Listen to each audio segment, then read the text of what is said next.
vendredi 3 mars 2023, TF1 diffuse Enfoiré un jour, toujours, le grand concert caritatif annuel au profit des Restos du Cœur. L'occasion pour Télé Loisirs de revenir sur l'histoire de cette belle association que Coluche avait imaginée éphémère, mais qui est toujours bien présente aux côtés des plus démunis. Comme le Téléthon, le grand concert des Enfoirés que TF1 diffuse vendredi 3 mars 2023 est tout autant un événement télévisuel que solidaire. Si les artistes donnent leur meilleur d'eux-mêmes sur scène, si est bien pour aider les Restos du Cœur car, comme l'explique Patrice Douret, président de l'association, l'entité Enfoiré représente 10% de nos ressources, ce qui demeure très important. L'an dernier, ce sont 15 millions de repas qui ont pu être servis grâce aux Enfoirés. C'est énorme. La diffusion a donc bel et bien une influence sur l'association créée par Coluche, suite à l'appel qu'il a lancé sur l'antenne d'Europe 1 le 26 septembre 1985. La petite idée de Coluche est une petite idée comme ça, si des fois y a des marques qui m'entendent, je ferai un peu de pub tous les jours, commence-t-il. S'il y a des gens qui sont intéressés pour parrainer une cantine gratuite qu'on pourrait commencer par faire à Paris et puis qu'on étalerait après dans les grandes villes de France. Dans la foulée, Coluche contacte Jean-Jacques Goldman pour lui demander d'écrire une chanson afin de soutenir son initiative. Un truc qui cartonne, qui nous fasse gagner beaucoup d'argent. Toi, tu sais faire. Lui lance-t-il avant de préciser qu'il la veut pour la semaine suivante. Qu'à cela ne tienne, Jean-Jacques Goldman l'écrit immédiatement et elle est enregistrée en 3 jours. Au total, durant leur première campagne, les Restos du Cœur ouvrent dans 200 villes, ou plus de 5. 000 bénévoles servent 8 millions de repas. Les restos sans Coluche à la fin de la première campagne, Coluche s'était donné le temps de la réflexion pour savoir quelle suite donner à son aventure.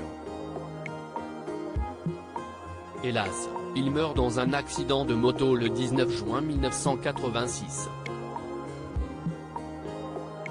Persuadé qu'il aurait voulu que les Restos du Cœur continuent leur action, Véronique Collaucci, dont il était pourtant divorcé, prend la relève pour une deuxième campagne. Sous son impulsion, l'association s'organise et s'étend. Dans sa tâche, l'ex-femme de Coluche peut s'appuyer sur les bénévoles de plus en plus nombreux, mais aussi sur les artistes qui restent mobilisés derrière elle. Durant l'hiver 1989, Jean-Jacques Goldman, Johnny Hallyday, Michel Sardou, Eddie Mitchell et Véronique Sanson sillonnent la France pour la toute première tournée des Enfoirés, dont l'intégralité des bénéfices est reversée aux Restos du Cœur. Au fil des années, la troupe ne cesse de s'étoffer, rejointe par des chanteurs, mais aussi des acteurs, des humoristes, des sportifs.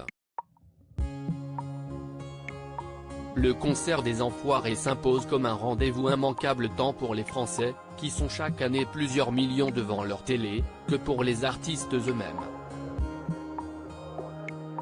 Les Enfoirés, pour moi, c'est aussi important que l'anniversaire de mes parents, affirme Mimi Mati.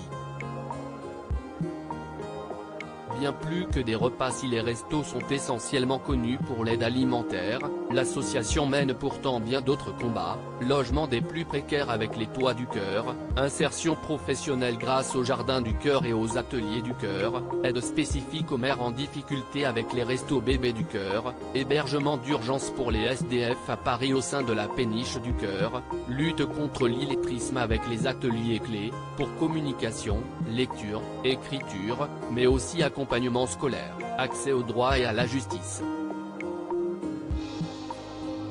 Elle est sur tous les fronts partout où des personnes en détresse ont besoin de soutien. Des restos qui ne connaissent pas la crise près de 38 ans après leur création, Force est de constater que les Restos du Cœur, que Coluche voyait comme une solution temporaire, sont toujours là. Plus que jamais, même. Lors de la campagne 2021-2022, l'association a accueilli 1,1 million de personnes et distribué 142 millions de repas, soit 17 fois plus qu'à ses débuts. Et entre la flambée des prix de l'énergie et l'inflation qui touche de nombreux produits de consommation, le nombre de bénéficiaires ne cesse de croître. L'arbitrage entre se loger, se chauffer et se nourrir est devenu de plus en plus complexe.